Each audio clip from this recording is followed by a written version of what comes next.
তুমি কি কখনো আয়নায় তাকিয়ে নিজেকে প্রশ্ন করেছ, আমি আসলে কে? আমার জীবনের উদ্দেশ্য কি?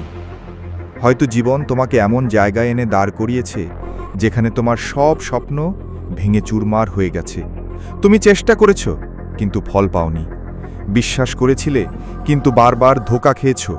পরিশ্রম করেছ, কিন্তু মানুষ তোমাকে অবমূল্যায়ন করেছে। কিন্তু শোনো, এটাই তোমার শেষ নয়, এটাই তোমার জীবনের সংজ্ঞা নয়। তুমি জানো কি, সবচেয়ে উঁচু পাহাড়ের চূড়ায় উঠতে চাইলে সবচেয়ে কঠিন পথ পাড়ি দিতে হয়। যে মানুষ কষ্ট পায়নি সে কখনো সত্যিকারের সুখের মূল্য বুঝতে পারে না। তুমি যত গভীর অন্ধকারে যাবে, তুমি তত উজ্জ্বল আলো খুঁজে বের করবে। তোমার আজকের কষ্ট তোমাকে ভাঙার জন্যে নয়, এটা তোমাকে গড়ার জন্যে। কারণ লোহা আগুনে গলেই শক্ত হয়, হৃদয়ও কষ্ট পেরিয়েই সাহসী হয়। একজন ছেলে ছিল, দারিদ্র্যের মধ্যে বড় হয়েছে। স্কুলের ফি দেবার মতো টাকা ছিল না। দিনমজুরের কাজ করত আর রাতে পড়াশুনো করত। মানুষ হাসত, তুমি দিয়ে কিছু হবে না। কিন্তু সে থামেনি। বছরের পর বছর সংগ্রাম করে একদিন সে বিশ্ববিদ্যালয়ের শিক্ষক হলো। যারা একসময় তাকে নিয়ে হাসত, তারাই তখন তার সামনে দাঁড়িয়ে করতালি দিচ্ছিল। এই গল্পটা হয়তো তোমার, হয়তো আমার, হয়তো হাজারো মানুষের, যারা হার মানেনি।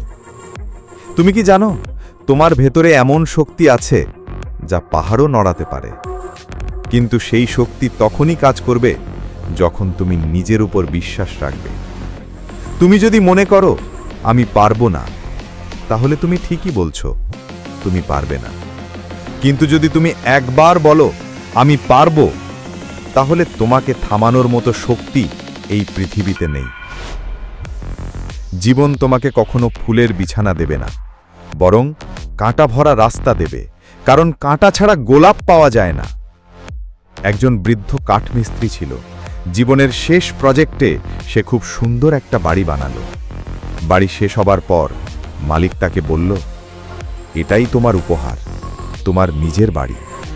বৃদ্ধ তখন কেঁদে ফেলল। কারণ যদি সে জানতো এটা তার নিজের জন্যে, তাহলে সে আরও যত্ন করে বানাতো। তুমি আজ জীবনকে যেমনভাবে গড়ছ, কাল সেটাই তোমার নিজের হবে। যারা স্বপ্ন দেখে তারাই ইতিহাস বদলায়।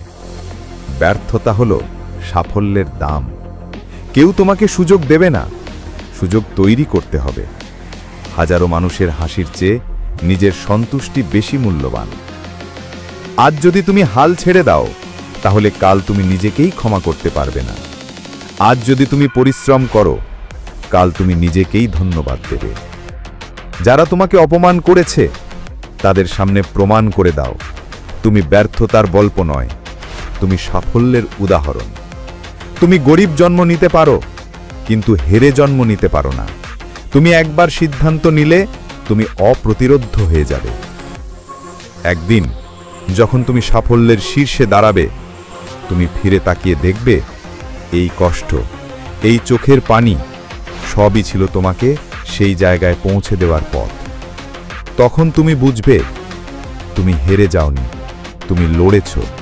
আর যারা লড়ে তারা একদিন জয়ী হয়। তুমি পারবে, কারণ তুমি বেঁচে আছো আর তোমার ভেতরে আগুন আছে। এখন সেই আগুন জ্বালিয়ে দাও, দৌড় শুরু করো। তোমার গল্প শুরু হোক আজকে থেকেই।